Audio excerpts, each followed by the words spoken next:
अच्छा, ये हमारे करारदाद है और हम सब आए हैं। हमारी ख्वाहिश है कि नेक्स्ट जो इजलास हो इसमें ये पेश किया जाए।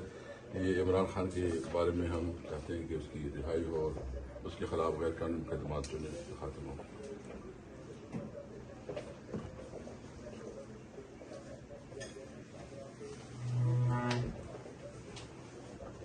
ठीक है।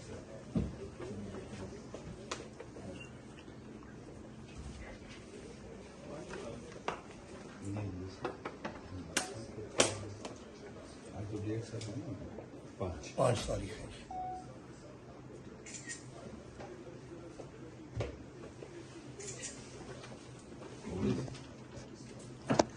फोटो लेनी है आपने या वो? हाँ, फोटो बिल्कुल होगी। ये अभी पाकिस्तान तहरीक इंसाफ के जो मेंबरान हैं वो करारदाद जमा करवा रहे हैं असम्बली में, और इस करारदाद का मकसद इमरान खान की रहाई है।